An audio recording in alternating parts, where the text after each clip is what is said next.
ધોરણ 9 ના વિદ્યાર્થી મિત્રો, ભારતીય સંસ્કૃતિની સિદ્ધિ એ વિડિયો લેક્ચરમાં આપણે અડધો પાઠ ભણ્યા. જ્યાં અટક્યા ત્યાંથી આપણે વિડિયો લેક્ચર 2 એટલે કે પાર્ટ 2 આગળ ભણવાનું શરૂ કરીએ છીએ. તો દરેક વિદ્યાર્થીઓ ધ્યાન આપે.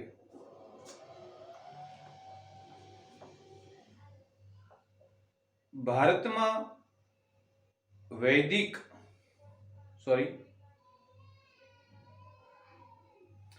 ભારત માટે એમ કહેવાય છે કે આ એક મોટો સંપન્ન દેશ છે. સંપન્ન એટલે કે સમૃદ્ધ. અહીં સુંદર સુંદર સેંકડો નદીઓ વહે છે અને હિમાલય જેવા અદ્ભુત પહાડ તો અહીં છે જ. આપણો દેશ ભારે સુજલ અને સુફળ છે, પણ આપણા કરતા વધારે સુજલ સુફળ દેશો દુનિયામાં મોજૂદ છે. મોજૂદ એટલે કે હાજર. હિમાલય જેવા પર્વત છે. આપણા દેશમાં અનેક ગંગા, યમુના, ગોદાવરી, સરસ્વતી, તાપી આવી નદીઓ વહે છે. આપણો દેશ સુજલ અને સુફળ છે. સુજલ એટલે કે પાણીથી ભરપૂર અને સુફળ એટલે કે ફળદ્રુપ છે, સફળ છે. પણ આવા ઘણા બીજા દેશો છે. તો બીજા દેશ અને આપણા દેશ વચ્ચેનું અંતર કયું? એટલે આ કઈ આપણી વિશેષતા ન કહેવાય. હા, આપણે એવો દાવો જરૂર કરીએ છીએ કે અહીં વિચાર સંપદા આપણને મળે છે. બીજા દેશ કરતા ચડિયાતી જો કોઈ બાબત હોય તો આપણને એક પ્રાચીન કાળથી વિચાર સંપદા મળી છે. શેની સંપદા મળી છે? વિચાર સંપદા. અત્યંત અદ્વિતીય છે. આ વિચાર સંપદા અદ્વિતીય છે. અદ્વિતીય એટલે અજોડ. આવી વિચાર સંપદા ની જોડ બીજા કોઈ દેશ પાસે નથી. આપણી પાસે જે વિચાર સંપદા રહેલી છે, આપણને જે પ્રાપ્ત થઈ છે, એવી શાયદ બીજા દેશમાં નથી, એવું વિનોબા ભાવે કહે છે. આ હું કોઈ અભિમાનથી નથી કહેતો. જો કોઈ બીજા દેશમાં જન્મ્યો હોત તો પણ નિષ્પક્ષ પક્ષે તટસ્થતાથી ભારત વિશે આવું જ કહેત કે ભારતનો વિચાર વૈભવ ખરેખર અદ્વિતીય છે. હું ભારતનો છું અને ભારતનું ગર્વ ગાવ એવું અભિમાન નથી કરતો. વિનોબા એમ કહે છે કે હું કદાચ અમેરિકા, ઓસ્ટ્રેલિયા કે આફ્રિકા અન્ય દેશમાં જન્મ્યો હોત તો પણ તટસ્થ નિષ્પક્ષ ભાવ, કોઈ પણ પક્ષપાત કર્યા વિના હું એમ કહેત કે ભારત પાસે જે વિચાર સંપદા મળી છે એ બીજા દેશને નથી મળી. ભારતમાં વૈદિક ઋષિઓથી લઈને આજ સુધી શબ્દોની એક અખંડ પરંપરા ચાલી આવી છે. વૈદિક ઋષિઓ વેદ રચાયા ત્યારથી લઈને આજ સુધી એક શબ્દોની અખંડ જ્યોત ઝળહળી રહી છે. હું દુનિયામાં બીજો કોઈ દેશ એવો નથી જોતો જેની ભાષામાં 10,000 વર્ષોથી એના એ જ શબ્દો ચાલ્યા આવતા હોય. દુનિયાની બીજી ભાષાઓ છે એમાં પરિવર્તિત થતું આવે છે. આપણી ભાષામાં જે શબ્દો છે એ નિરંતર પ્રવાહ નદીની જેમ વહેતા રહે છે. પણ દુઃખ સાથે કહેવું પડે છે કે વિનોબાએ જ્યારે આ નિબંધ લખ્યો ત્યારે વાત સાચી હતી.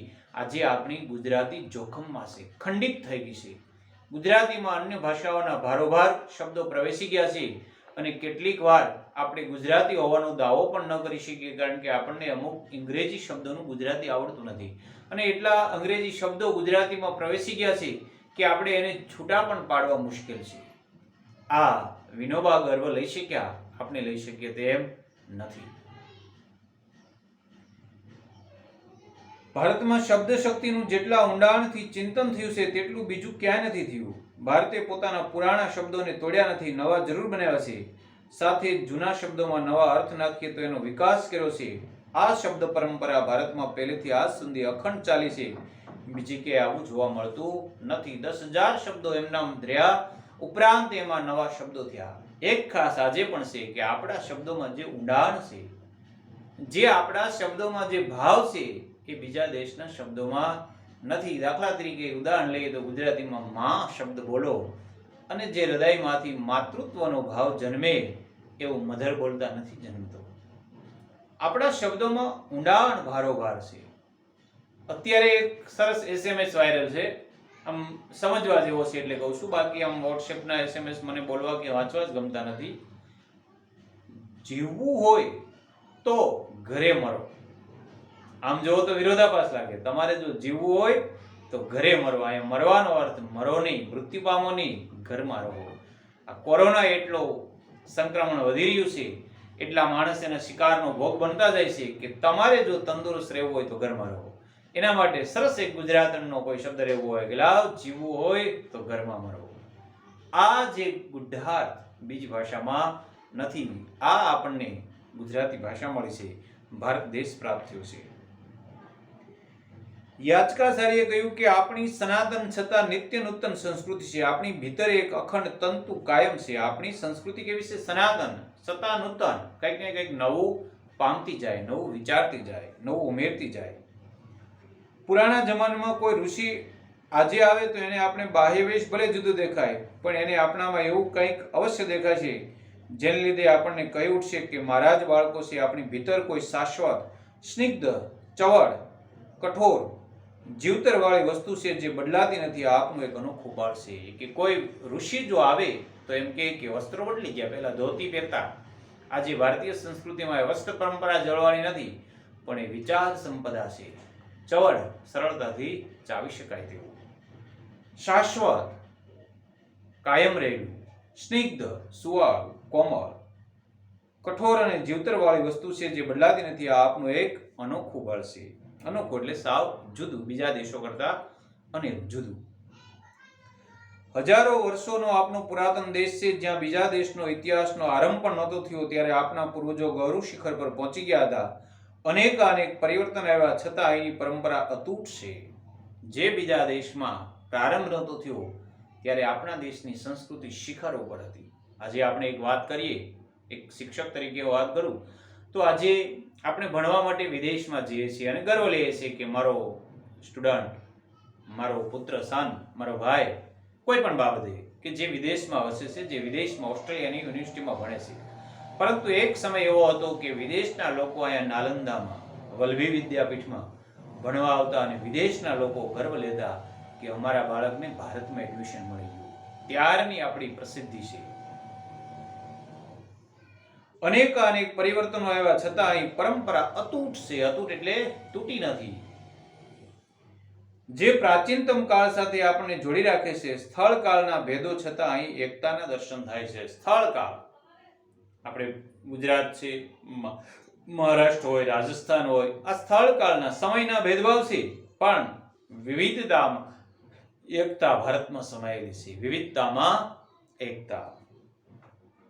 અહીં કહેવાયું છે કે દુર્લભ ભારતે જન્મ. આપણો આ ભારત દેશ પરમ પવિત્ર દેશ છે. ભારતમાં જન્મ મળવો દુર્લભ છે, મુશ્કેલ છે. આપણે મોટી ગર્વની વાત તો એ છે કે આપણો ભારતમાં જન્મ થયો છે. આ એક ખૂબ ગર્વની વાત છે, કારણ કે ભારત દેશ પરમ અને પવિત્ર છે. સંતોનો દેશ છે, સમાધિનો દેશ છે, સનાતન ધર્મનો દેશ છે. એમ આપણા પૂર્વજો કહ્યા કરતા. દુર્લભ મહારાષ્ટ્રે જન્મ, દુર્લભ ગુર્જરે જન્મ, એવા વચન તમને અહીં ક્યાંય નહીં મળે. તુલસીદાસ પણ કહે છે કે ભલી ભારત ભૂમિ, ભલે કુલ જન્મ. 500 વર્ષ પહેલા ગુજરાતના કવિ નરસિંહ મહેતાએ ગાયું, ભરતખંડ ભૂતળમાં જન્મી, જેણે ગોવિંદના ગુણ ગાયા રે. ધન ધન તેની માત પિતાને, સફળ કરી એની કાયા રે. ધન્ય છે આ દેશ. આ વાત અસમના શંકરદેવે અને માધવદેવે પણ કહી છે. નરસિંહ મહેતાએ ગુજરાતનો મહિમા ગાયો અને શંકરદેવે અસમનો મહિમા ગાયો. એકબીજાની ભાષા તો તેઓ જાણતા નહોતા, એકબીજાને નહોતા જાણતા, છતાં ભારત અમારી પુણ્યભૂમિ છે અને અમે એમાં જન્મ પામ્યા, એથી ધન્ય થઈ ગયા, એવું બંને અનુભવ્યું છે. ભારત માતાનો, ભારતમાં જન્મ હોવાનો ગર્વ ઘણા મહાનુભાવોએ લીધો છે. નરસિંહ મહેતાએ કહ્યું કે ભારત દેશમાં જન્મીને જેણે ગોવિંદના ગુણ ગાયા એ ધન્ય છે. આટલું જ નહીં, તુલસીદાસે પણ કીધું છે, ભલી ભારત ભૂમિ, ભલે કુળ જન્મ. કે આ ભારત ભૂમિમાં મને જન્મ મળ્યો છે, આ કુળમાં જન્મ મળ્યો છે, ધન્યની વાત છે.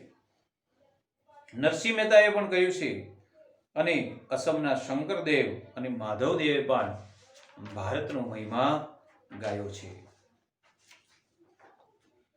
આવી જ રીતે આખા ભારતનું અભિમાન એ કંઈ પ્રકૃતિ નથી, બલકે સંસ્કૃતિ છે. ભારતના કોઈ પણ રાજ્યમાં, ભારતના કોઈ પણ ખૂણે જન્મ લે અને જે માણસોએ પોતાની ગર્વગાથામાં જણાવ્યું છે, અભિમાનથી કીધું છે કે મને ગર્વ એ છે કે મારો ભારતની ભૂમિ ઉપર જન્મ થયો છે, આ આપણી પ્રકૃતિ નહીં, પણ એનાથી આગળ ઉઠીને એક આપણી સંસ્કૃતિ છે. જ્યાં એવી ભાષાઓ છે કે ન જાણતો હોય તેને શીખતા વર્ષો નીકળી જાય, એવી વિભિન્ન ભાષાઓને અપરંપાર વિવિધતાવાળા આ ભૂખંડને એક દેશ માનવો. આ વિવિધ ભાષાઓ છે. આ ભાષાઓ વિવિધતામાં એકતાનું એક અનુપમ ઉદાહરણ છે. આ ભૂખંડ, ભૂખંડ એટલે ધરતી, ભૂ એટલે ધરતી, ખંડ એટલે ટુકડો. આ ધરતીનો ટુકડો એટલે કે ભારત દેશ એક દેશ છે જેમાં જન્મ લઈ અને આપણે ગર્વ અનુભવી શકીએ. એ સંસ્કૃતિ છે. પ્રકૃતિથી ઉપર ઉઠીને આ સંસ્કૃતિની સદાય છે. એવી ભારતીય સંસ્કૃતિને આપણે જાળવવાની છે અને આગળ વધારવાની છે. આ ભારતીય સંસ્કૃતિની પરંપરાને તોડવાની નથી, જાળવવાની છે અને આગળ વધારવાની છે. અહીંયા નિબંધ પૂર્ણ થાય છે, પણ આપણે ફરીવાર આખા નિબંધનો જો ભાવાર્થ જોઈએ તો વિનોબા ભાવે કહે છે કે સંસ્કૃતિ, પ્રકૃતિ અને વિકૃતિ આ ત્રણ વસ્તુ છે. વિદ્યાર્થી મિત્રો, સંસ્કૃતિ, પ્રકૃતિ અને વિકૃતિ શબ્દો પ્રાસયુક્ત છે, ઘણા મળતા આવે છે, પણ માણસનો સહજ સ્વભાવ એ પ્રકૃતિ છે, સહજ સ્વભાવથી કંઈક ઉપર એ સંસ્કૃતિ છે અને સહજ સ્વભાવથી નીચે વિકૃતિ છે. તમારે ખોરાક ખાવો પડે 3 ટાઈમ, આ તમારી પ્રકૃતિ છે. તમે ઉપવાસ કરો, સંસ્કૃતિ છે, અને જરૂરિયાત કરતા વધારે ખાઈ જાવ એ વિકૃતિ છે. ભારત દેશની સંસ્કૃતિ અખંડ છે, જે ખંડિત નથી પામી. આપણી સંસ્કૃતિ દેશ વિદેશમાં વખણાય છે. ભારતમાં અનેક નદીઓ છે જે બીજા દેશમાં નથી અને કદાચ હશે પણ, એવું વિનોબાએ કીધું. પણ આપણને જે વિચાર સંપદા આપણા પૂર્વજો પાસેથી મળી છે, આપણા ઋષિઓ પાસેથી વેદ, મહાભારત, પુરાણ, રામાયણ આવા અનુપમ ગ્રંથો મળ્યા છે, સિદ્ધેમ વ્યાકરણ, આ જે ગ્રંથો મળ્યા છે આપણા માટે એક શિખર સમાન છે, એક સંસ્કૃતિનું શિખર છે.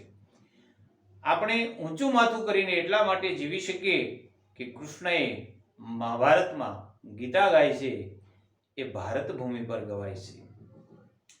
આ ગીતા દેશ વિદેશમાં વંચાય છે. એની જે ગીતાની મહાનતા છે એ વિદેશના લોકો પણ સમજે છે. તો આપણે એ સંસ્કૃતિનું અભિમાન શા માટે ન લઈ શકીએ કે આ દેશમાં ભગવાન કૃષ્ણ અને ભગવાન રામે જન્મ લીધો છે. આનાથી મોટી ગર્વની વાત કઈ હોઈ શકે? આ ભારતીય સંસ્કૃતિ છે, ઋષિમુનિઓની સંસ્કૃતિ છે, આ સંતોની ભૂમિ છે. અનેક સંતો, રંગદાસ બાપા, જલારામ બાપા, આવા અનેક સંતો, જ્યાં ટુકડો ત્યાં હરી ઢુકડો, આવા સૂત્ર સાથે વહે છે. તો આપણે આપણી આ જે સંસ્કૃતિ આપણને જે વારસામાં મળી છે, આ સંસ્કૃતિનો જે તમે સમાજ ભણો છો ત્યારે વિશેષ આવશે. આ જે સંસ્કૃતિનો એક વારસો મળ્યો છે, એ વારસામાં આપણે વધારો કરવો એ આપણી માનવતા છે, એ આપણી નવી પેઢીની સંસ્કૃતિ છે. તમને તમારા પિતા પાસેથી 5000 રૂપિયા ભાઈએ ભાગ મળ્યા તો એ તમે 5000 રૂપિયા સાચવી શકો, એને ઘટાડો નહીં, એમાં ઉમેરો કરો. આપણને જે સંસ્કૃતિ મળી છે, સંસ્કૃતિનો જે નદી રૂપી ગંગાનો પ્રવાહ વહે છે, એ પ્રવાહ વેગવંતો બને. આપણી સંસ્કૃતિ દેશ વિદેશમાં વંચાતી થાય. આ આપણું એક માનવ કર્મ છે. આપણે આપણી સંસ્કૃતિને પામીએ, ઓળખીએ, એ સંસ્કૃતિનું સંવર્ધન કરીએ અને એ સંસ્કૃતિને જગ વિખ્યાત બનાવીએ. એ એક આપણું ફરજ બની જાય છે. એ જ આપણું સાચું કર્મ છે. વિદેશી સંસ્કૃતિમાંથી જે કંઈ સારું જાણવા મળે, જોવા મળે, એ આપણામાં ઉતારીએ, પણ વિદેશી સંસ્કૃતિ મટી અને જે વિકૃતિ હોય, વિકૃતિને આપણામાં આવવા ન દે, એનાથી છેટા રહીએ.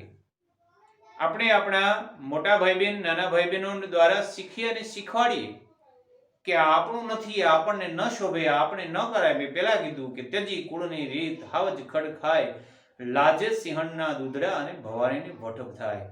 વિદેશના લોકો અર્ધનગ્ન અવસ્થામાં સમુદ્રના કિનારે બેઠા હોય તો એ એની વિકૃતિ છે, એ આપણે અહીંયા લાવવાની જરૂર નથી. આપણે આપણી સંસ્કૃતિને જાળવીએ, માતા પિતાને પ્રણામ કરીએ, ગુરુને વંદના કરીએ, ઈષ્ટદેવની પ્રાર્થના કરીએ. હંમેશા બાગ બગીચા, પ્રકૃતિ દ્વારા જે કંઈ આપણને વારસામાં મળ્યું છે એ બધું જ જતન કરીએ. જાહેર જગ્યાએ ગંદકી ન કરીએ, સ્વચ્છતા રાખીએ. આ બધી આપણી સંસ્કૃતિ છે. જમતી વખતે અન્નનો તિરસ્કાર ન કરીએ. કારણ વિના ઘરમાં ક્રોધ, કંકાસ ન લાવીએ. પારિવારિક ભાવના રાખીએ. આ બધા આપણી સંસ્કૃતિ જે આપણને પ્રાચીન ઋષિઓ પાસેથી મળી છે, 5000 વર્ષોથી માંડીને આજ સુધી ટકી રહી છે. તો હવે ખંડિત ન થવા દે, એ આપણા હાથની વાત છે. અબ તુમ્હારે હવાલે વતન સાથીઓ.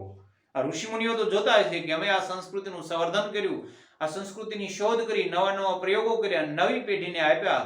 હવે આ 21મી સદીની યુવા પેઢી છે એ સાચવે છે કે નહીં, એ ઉપરથી ખૂબ દુઃખી થતા છે જ્યારે આપણે આપણી સંસ્કૃતિ ભૂલી અને પર વિકૃતિ તરફ જઈ રહ્યા હોઈએ.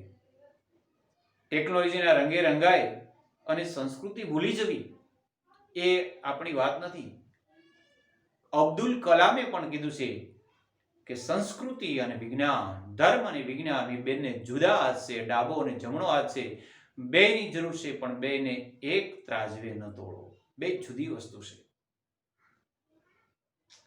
એટલે વિનોબા ભાવેને નમસ્કાર કરીએ અને એક જીવનમાં નવો વિચાર ઉમેરીએ કે હું આ ભારતીય ધરતી પર, કૃષ્ણભૂમિ પર જન્મ્યો છું, તો જ્યાં સુધી મારો આ દેહ પંચ મહાભૂત તત્વોમાં વિલીન ન થાય ત્યાં સુધી ભારતીય સંસ્કૃતિની પરંપરાને હું વિકસિત રાખીશ.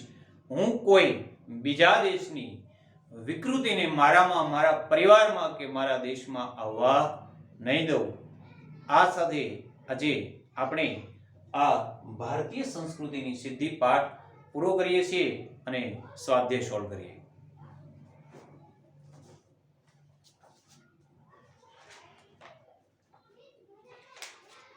નીચેનામાંથી કયું વાક્ય બંધ બેસતું નથી?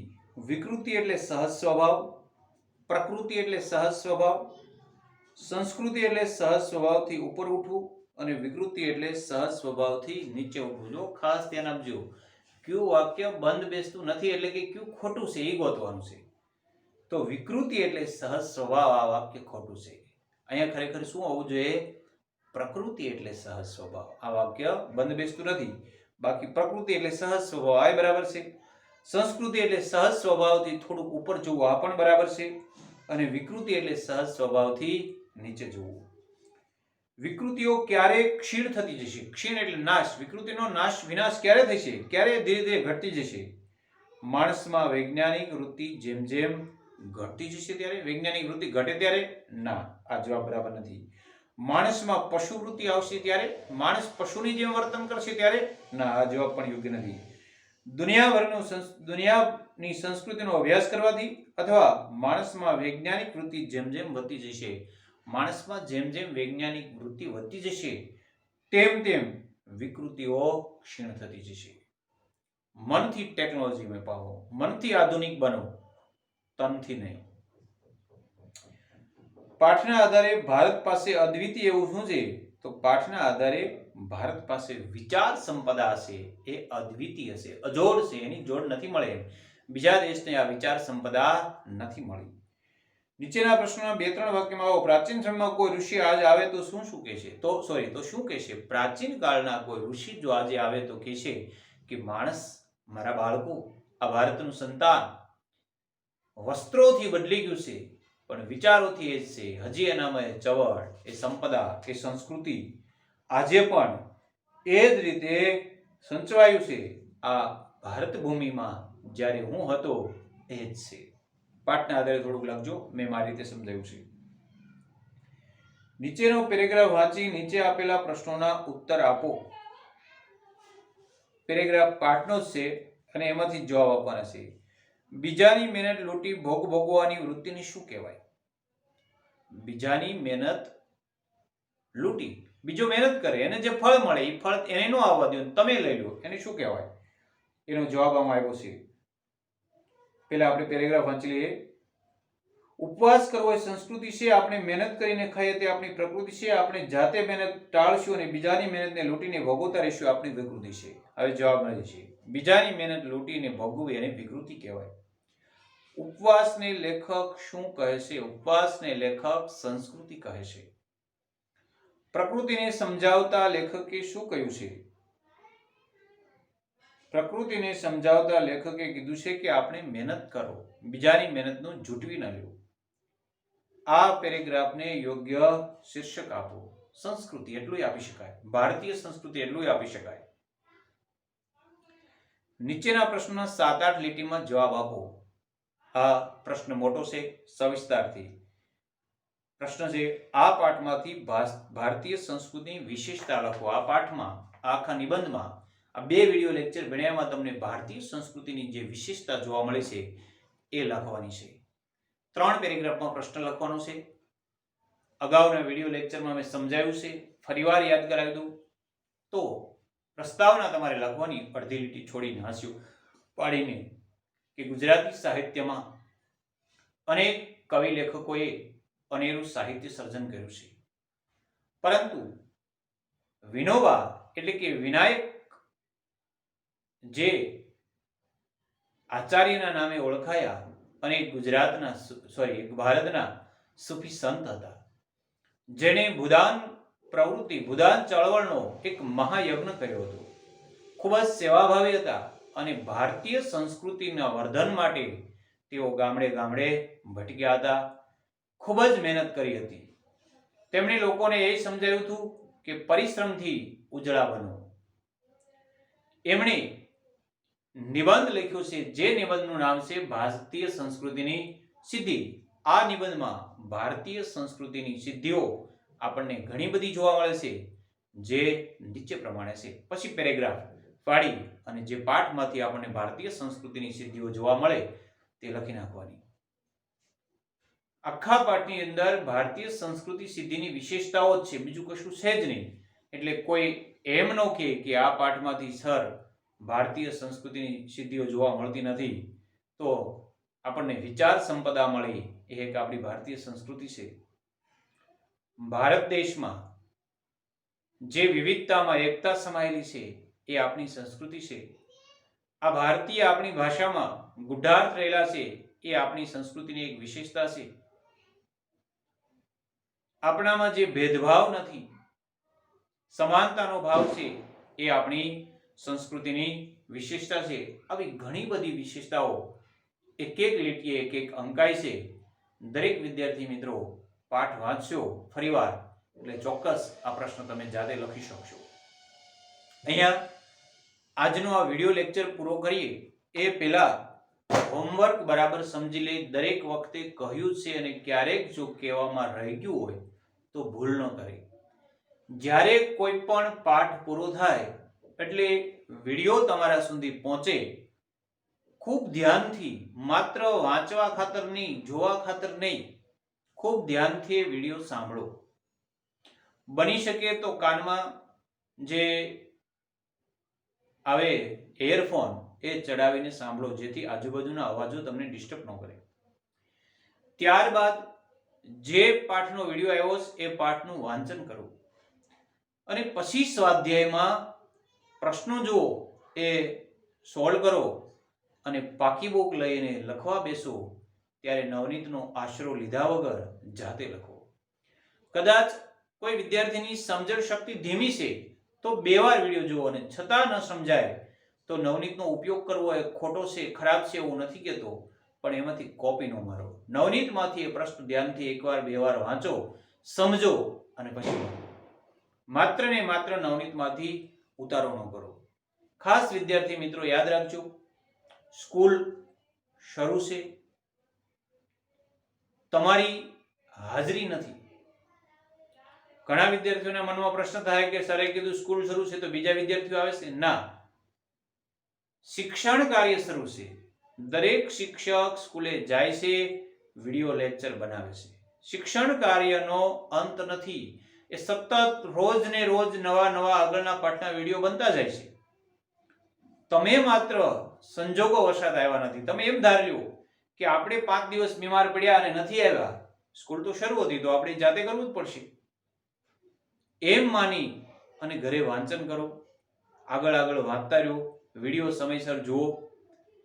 પરીક્ષા ચોક્કસ લેવાની છે. ઈશ્વર કરે અને 1-8 મહિનામાં સ્કૂલ ખુલી જાય તો ખૂબ સારું. આપણે કૃષ્ણ ભગવાનને પ્રાર્થના કરીએ કે આ કોરોના નામના રાક્ષસનો વધ થાય અને ફરી આ જનજીવન જાગૃત થાય અને દરેક વિદ્યાર્થીઓ, આ પુષ્પરૂપી વિદ્યાર્થીઓ ફરી આ સ્કૂલ રૂપી બગીચામાં આવતા થાય, એવી મારી એક અપેક્ષા છે, કૃષ્ણ ભગવાનને પ્રાર્થના છે. પરંતુ કદાચ હવે ઘરે રહેવામાં જ હિત હશે એવું જો ઈશ્વર ઈચ્છતા હશે તો આપણે એવું બને કે હજી 2-3 મહિના ઘરે રહેવું પડે. તો દરેક શિક્ષકો દ્વારા જે તે વિષયના, જે તે ટોપિકના વિડીયો આવતા રહેશે. એ વિડીયો ધ્યાનથી જુઓ અને એક વાત યાદ રાખો, વેકેશન નથી, આપણે ઘરે છીએ, શિક્ષણ શરૂ છે. કદાચ એ મંત્ર પણ યાદ રાખી લો, સ્કૂલ બંધ છે, શિક્ષણ શરૂ છે. આ મંત્ર યાદ રાખી રોજ 2-3 કલાક ઓછામાં ઓછું વાંચન કરો, વિડિયા જુઓ અને હોમવર્ક કરો, તો જ તમે આ મહામારીમાં ટકી શકશો. પરીક્ષા લેવાશે ત્યારે તમે એમ કહેશો કે અમારી પાસે વિડિયો આવ્યો નહોતો અને પુસ્તકો નહોતા, તો એનો ભોગ તમે બનશો. એટલે તકલીફ છે, મુશ્કેલી છે, બધી જ સાચી વાત છે, પણ એમાંથી પણ કંઈક નવરાશ ટાઈમ કાઢી અને ચોક્કસ વિડીયો જુઓ. હોમવર્ક ફરીવાર યાદ કરાવું છું કે દરેક પાઠ પૂરો થાય એટલે એનો સ્વાધ્યાય લખો. વધારે જે હોશિયાર વિદ્યાર્થી છે, વધારે જે મહેનત કરવા માંગે છે, એ વિદ્યાર્થીને એક્સ્ટ્રા હોમવર્ક આપું છું, જે બધાને કરવાની જરૂર નથી, કે દરેક પાઠમાંથી 25-25 MCQ તૈયાર કરો, કારણ કે MCQ નું પ્રમાણ વધતું જશે. બરાબર છે? અસ્તુ. આભાર.